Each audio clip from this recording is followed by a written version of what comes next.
ಜೈ ಗುರುದೇವ್, ನಮಸ್ತೆ. Welcome to Archana Ranjan YouTube channel. Art of ಪೇರೆಂಟಿಂಗ್ನ ವಿಶೇಷವಾದ ಸರಣಿಗಳಿಗೆ ನಿಮಗೆ ಆತ್ಮೀಯವಾದ ಸ್ವಾಗತ. ಈ ವಾರ ನಾನು ಆಯ್ಕೆ ಮಾಡಿಕೊಂಡಂಥ ವಿಷಯ ಪೇರೆಂಟಿಂಗ್ನ ಪೂರ್ವ ತಯಾರಿ. ಪೋಷಕರಾಗುವ ಮೊದಲು ನಾವು ಹಲವಾರು ಪೂರ್ವ ತಯಾರಿಗಳು ಇದ್ದರೆ ನಮಗೆ ಒಂದು ಉತ್ತಮವಾದ ಸಂತಾನವನ್ನು ಪಡೀಲಿಕ್ಕೆ ಸಾಧ್ಯವಾಗುತ್ತೆ ಅಂತ ಹೇಳ್ತಾರೆ. ಈ ಪೂರ್ವ ತಯಾರಿಗಳಲ್ಲಿ ಹಲವಾರು ಹಂತಗಳಿದೆ. ಮೊದಲನೇದಾಗಿ ದೈಹಿಕವಾಗಿ, ಮಾನಸಿಕ, ಸಾಮಾಜಿಕವಾಗಿ, ಆರ್ಥಿಕವಾಗಿ, ನಂತರ ಆಧ್ಯಾತ್ಮಿಕ.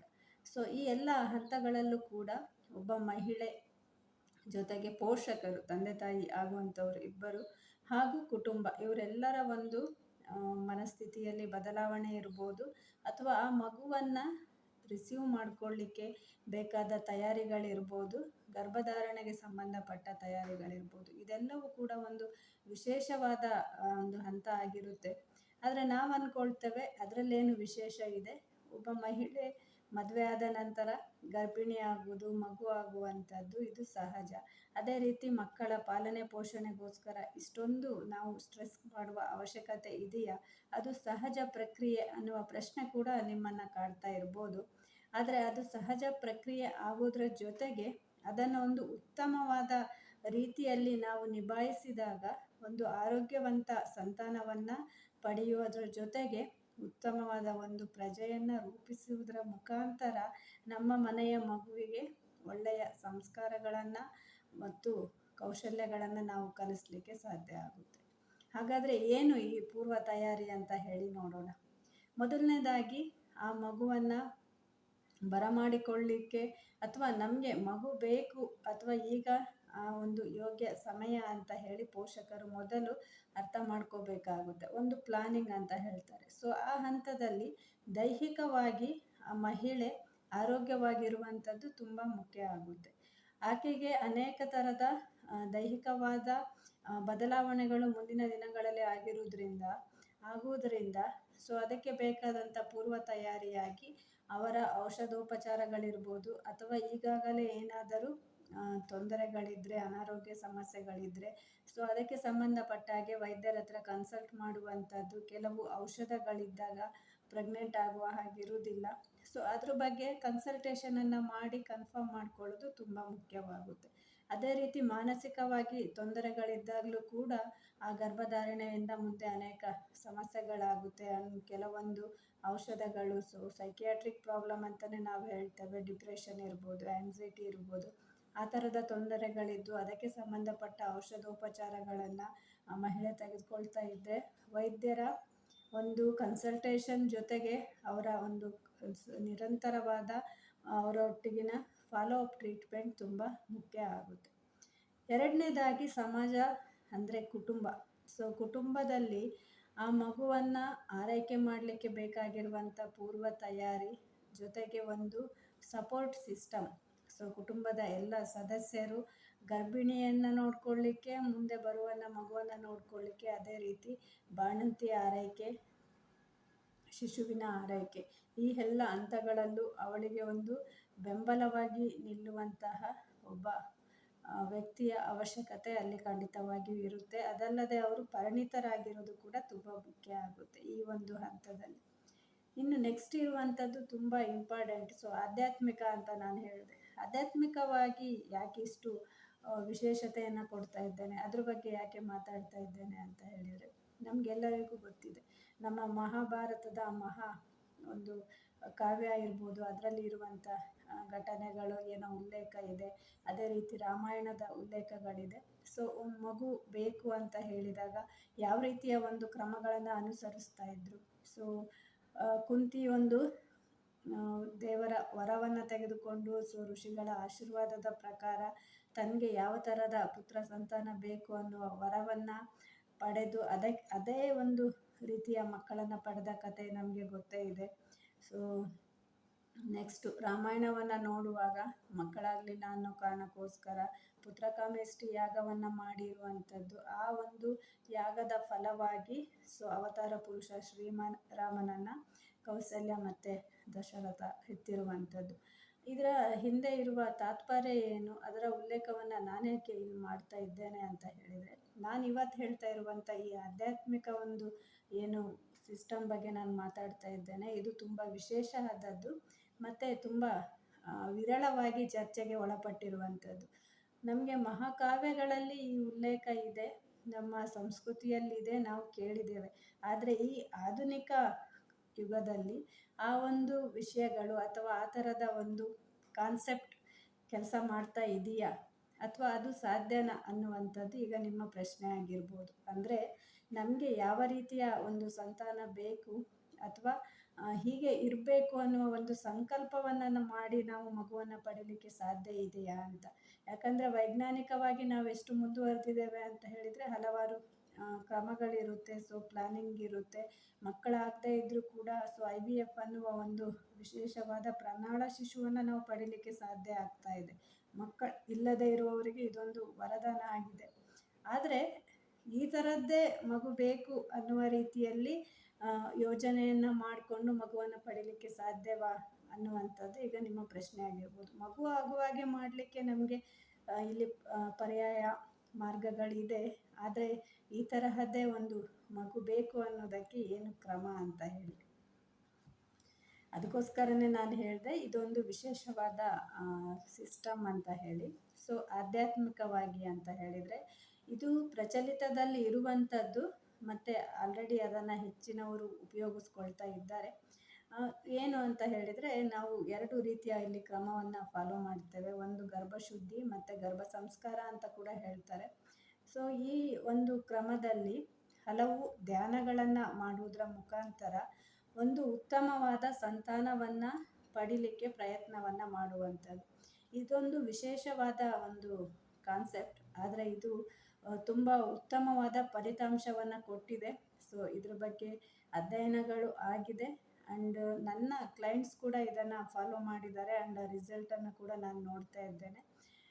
ಇವನ್ ನಾನು ಮಾಡುವಾಗಲೂ ಕೂಡ ನಾನು ಆರ್ಟ್ ಆಫ್ ಪೇರೆಂಟಿಂಗ್ ಕ್ಲಾಸನ್ನು ಮಾಡಿರಲಿಲ್ಲ ನಾನು ಕನ್ಸೀವ್ ಆಗುವ ಟೈಮಲ್ಲಿ. ಆದರೆ ಬೇರೆ ಮೆಡಿಟೇಷನ್ಗಳನ್ನು ರೇಖಿ ಪ್ರಾಕ್ಟೀಸನ್ನು ನಾನೇನು ಮಾಡ್ತಾ ಇದ್ದೆ. ಸೊ ನಾನೇನು ಇಂಟೆನ್ಷನನ್ನು ಸೆಟ್ ಮಾಡಿದ್ದೆ ಅಂದರೆ ಯಾವ ಥರದ ಒಂದು ಸಂತಾನ ನನಗೆ ಬೇಕು ಅಂತ ಹೇಳಿ. ಸೊ ಅದು ರಿಸಲ್ಟ್ ಸಿಕ್ಕಿದೆ. ಸೊ ಇಲ್ಲಿ ಮಿಸ್ಅಂಡರ್ಸ್ಟ್ಯಾಂಡಿಂಗ್ ಬೇಡ. ಯಾವ ಥರದ ಸಂತಾನ ಅಂತ ಹೇಳಿದರೆ ಗಂಡು ಹೆಣ್ಣು ಅಂತ ನಿಮ್ಮ ತಲೆ ಓಡ್ತಾ ಇರ್ಬೋದು. ಖಂಡಿತವಾಗಿಯೂ ನಾನು ಆ ವಿಷಯ ಮಾತಾಡ್ತಾ ಇಲ್ಲ. ನಾನು ಹೇಳ್ತಾ ಇರುವಂಥದ್ದು ಸಂಸ್ಕಾರಗಳಿರುವಂತಹ ಒಂದು ಉತ್ತಮವಾದ ಮಗುವನ್ನು ಪಡೆಯುವಂಥದ್ದು. ಇದು ತುಂಬ ಮುಖ್ಯ ಆಗುತ್ತೆ. ಯಾಕಂದರೆ ನಮ್ಮ ಮಕ್ಕಳೇ ನಮ್ಮ ಆಸ್ತಿ ಅಂತ ಹೇಳ್ತಾರೆ. ಆ್ಯಂಡ್ ಒಬ್ಬ ತಂದೆ ತಾಯಿ ಜೀವನದಲ್ಲಿ ಎಷ್ಟೇ ಶ್ರೀಮಂತರಾಗಿರ್ಬೋದು, ಯಶಸ್ಸು, ಹಣ, ಪ್ರಸಿದ್ಧಿ ಎಲ್ಲವನ್ನು ಅವರು ಗಳಿಸಿದರೂ ಕೂಡ ಅವರ ಜೀವನವನ್ನು ಅವರ ಜೀವನದ ತೃಪ್ತಿಯನ್ನು ನಾವು ಅಳತೆ ಮಾಡುವಾಗ ಸಮಾಜದಲ್ಲಿ ಅವರಿಗಿದ್ದಂಥ ಎಲ್ಲ ಪ್ರತಿಷ್ಠೆಗಳ ಜೊತೆಗೆ ಅವರ ಮಕ್ಕಳು ಹೇಗಿದ್ದಾರೆ ಅನ್ನೋದು ಕೂಡ ತುಂಬ ಮುಖ್ಯವಾಗುತ್ತೆ ಅಲ್ವಾ.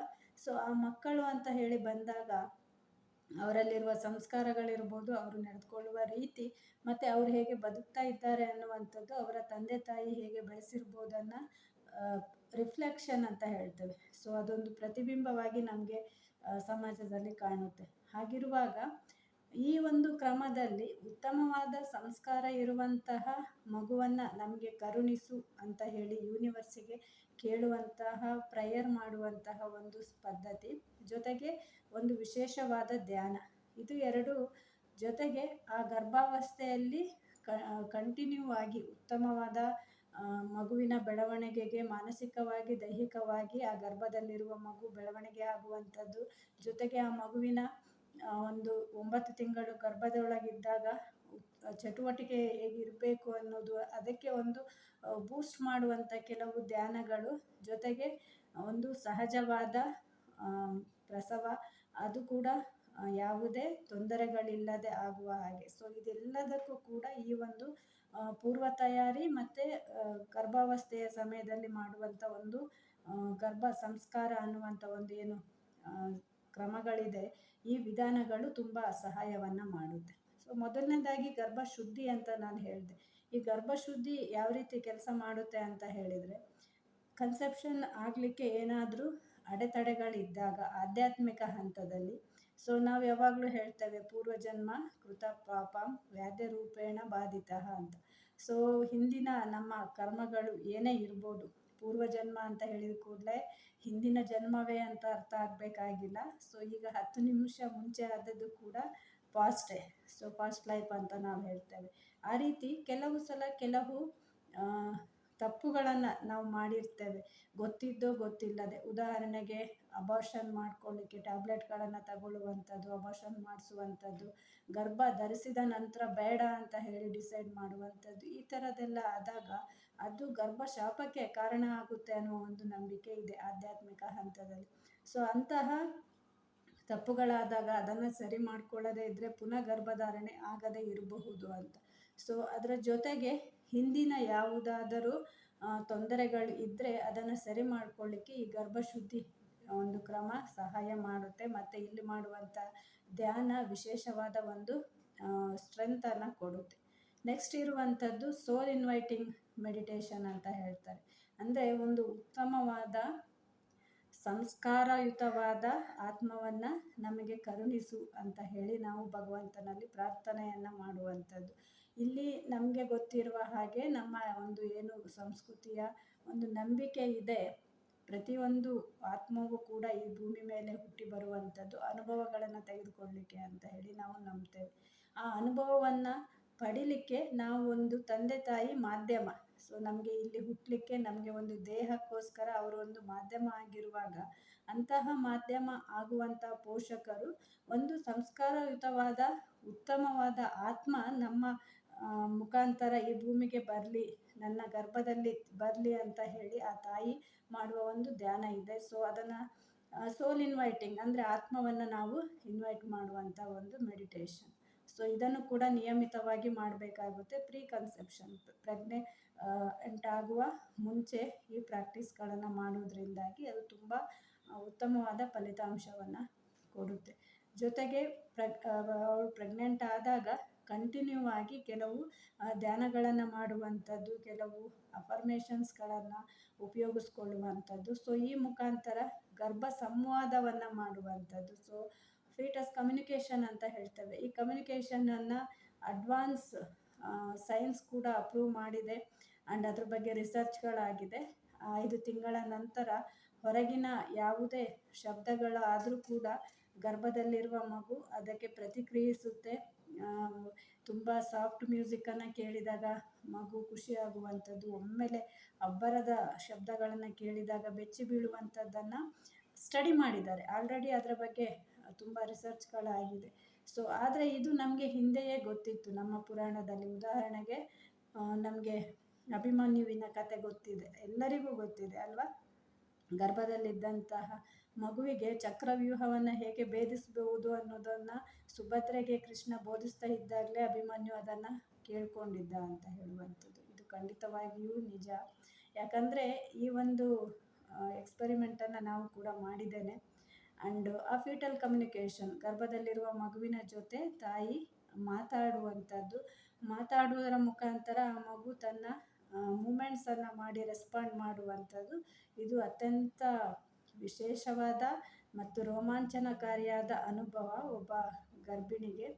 And god grace I experienced it. So ಇದನ್ನು ಅನುಭವ ಮಾಡಲಿಕ್ಕೆ ನಿಮಗೆ ಸಾಧ್ಯ ಆಗುತ್ತೆ. ಸೊ ಈ ಗರ್ಭ ಸಂಸ್ಕಾರ ಅನ್ನುವ ಒಂದು ಶಿಕ್ಷಣವನ್ನು ಪಡೆಯೋದ್ರ ಮುಖಾಂತರ ಅಲ್ಲಿ ಹಲವಾರು ಒಂದು ಧ್ಯಾನಗಳನ್ನು ಮಾಡಿಸ್ತಾರೆ. ಮತ್ತು ನಿಮಗೆ ಒಂದು ನಾರ್ಮಲ್ ಕನ್ಸೆಪ್ಷನ್ ಆದ ಹಾಗೆ ನಾರ್ಮಲ್ ಡೆಲಿವರಿಗೆ ಬೇಕಾದಂತಹ ಕೆಲವು ವಿಧಾನಗಳನ್ನು ನಾವು ಪ್ರತಿನಿತ್ಯ ಅಭ್ಯಾಸ ಮಾಡುವಂಥದ್ದು, ಕೆಲವೊಂದು ಮಂತ್ರಗಳನ್ನು ಪಠನೆಯನ್ನು ಮಾಡುವಂಥದ್ದು, ಸೊ ಕ್ಲೆನ್ಸಿಂಗ್ ಮಾಡುವಂಥದ್ದು, ಮಗುವಿನ ಆಹಾರಕ್ಕೆ ಎನರ್ಜಿಯನ್ನು ಕೊಡುವಂಥದ್ದು, ಹಲವಾರು ಕ್ರಮಗಳಿದೆ. ಸೊ ಈ ಥರದ ಒಂದು ಕೋರ್ಸ್ ಅವೈಲೇಬಲ್ ಇದೆ. ಸೊ ಇದಿಷ್ಟು ಆಧ್ಯಾತ್ಮಿಕವಾಗಿ ಮಗುವಿಗೆ ಮಾಡಬಹುದಾಗಿರುವಂಥ ಒಂದು ಪೂರ್ವ ತಯಾರಿಗಳು. ಸೊ ಇದ್ರ ಬಗ್ಗೆ ಒಂದು ಮಾಹಿತಿಯನ್ನು ನಿಮ್ಮ ಜೊತೆ ಶೇರ್ ಮಾಡ್ಕೋಬೇಕು ಅಂತ ಅನ್ನಿಸ್ತು. ನನ್ನಲ್ಲಿರುವಂಥ ಈ ಮಾಹಿತಿ ಆಲ್ರೆಡಿ ಮಗು ಆದವರಿಗೆ ಉಪಯೋಗ ಆಗದೇ ಇದ್ದರೂ ನಿಮಗೆ ಇನ್ನೊಂದು ಮಗು ಬೇಕನ್ನಿಸಿದಾಗ, ಅಥವಾ ನಿಮ್ಮ ಕುಟುಂಬದಲ್ಲಿ ಮತ್ತಾರೋ ಗರ್ಭಧಾರಣೆಗೆ ಪ್ರಯತ್ನ ಮಾಡ್ತಾ ಇದ್ದಾರೆ ಅನ್ನುವಾಗ, ಸೊ ಅವರಿಗೆ ಖಂಡಿತವಾಗಿಯೂ ಇದು ಉಪಯೋಗಕ್ಕೆ ಬರುತ್ತೆ. ಸೊ ಈ ಒಂದು ಕ್ರಮಗಳು ಇದ್ರ ಬಗ್ಗೆ ಹೆಚ್ಚಿನ ಮಾಹಿತಿ ಬೇಕಿದ್ದರೆ ಮತ್ತು ಆ ಮೆಡಿಟೇಷನ್ ಲಿಂಕ್ ಬೇಕಿದ್ದರೆ ಅಥವಾ ಆ ಕೋರ್ಸ್ನ ಮಾಹಿತಿ ಬೇಕಿದ್ದರೆ ಖಂಡಿತವಾಗಿಯೂ ನೀವು ನನ್ನನ್ನು ಸಂಪರ್ಕಿಸ್ಬೋದು. ಸೊ ನನ್ನ ವಾಟ್ಸಪ್ ಗ್ರೂಪನ್ನು ಜಾಯ್ನ್ ಆಗಿ ಅಥವಾ ನನಗೆ ಕಮೆಂಟ್ ಮಾಡಿ ಅಥವಾ ಮೆಸೇಜ್ ಮಾಡೋದ್ರ ಮುಖಾಂತರ ಹೆಚ್ಚಿನ ಮಾಹಿತಿಯನ್ನು ನೀವು ಸೊ ಇದು ನಮ್ಮ ಗರ್ಭಧಾರಣೆ ಒಂದು ಹಂತ ಹಾಗೂ ಅದರ ಒಂದು ಪೂರ್ವ ತಯಾರಿ, ಪೇರೆಂಟಿಂಗ್ನ ಫಸ್ಟ್ ಸ್ಟೆಪ್. ಇದು ತುಂಬ ತುಂಬ ಇಂಪಾರ್ಟೆಂಟ್. ಉತ್ತಮವಾದ ಬೀಜವನ್ನು ಹಾಕಿದಾಗ ಮಾತ್ರ ಉತ್ತಮವಾದ ಫಲವನ್ನು ಕೊಡುವಂತಹ ಗಿಡ ಅಥವಾ ಮರವನ್ನು ನಾವು ಬೆಳೆಸಲಿಕ್ಕೆ ಸಾಧ್ಯವಾಗುವುದು. ಇದು ತುಂಬ ಮುಖ್ಯ ಅಲ್ವಾ? ಸೊ ಈ ಒಂದು ವಿಷಯ, ಈ ಒಂದು ಮಾಹಿತಿ ನಿಮಗೆ ಉಪಯುಕ್ತ ಆಗಿದ್ದರೆ ಸೊ ಯಾವ ರೀತಿ ಉಪಯುಕ್ತ ಆಯಿತು ಅಂತ ಹೇಳಿ ಕಮೆಂಟ್ ಮಾಡಿ ತಿಳಿಸಿ. ಅದೇ ರೀತಿ ಆರ್ಟ್ ಆಫ್ ಪೇರೆಂಟಿಂಗಿನ ಇನ್ನೂ ಅನೇಕ ವಿಷಯಗಳನ್ನು ಮುಂದಿನ ದಿನಗಳಲ್ಲಿ ನಿಮ್ಮ ಜೊತೆ ಹಂಚ್ಕೊಳ್ಲಿಕ್ಕಿದ್ದೇನೆ. ಸೊ ಆ ವಿಡಿಯೋಗಳು ನಿಮಗೆ ರೀಚ್ ಆಗಬೇಕು ಅಂತ ಹೇಳಿದರೆ ಚಾನಲನ್ನು ಸಬ್ಸ್ಕ್ರೈಬ್ ಮಾಡಿ. Thank you for watching. Thank you for joining. ಜೈ ಗುರುದೇವ್. ನಮಸ್ತೆ.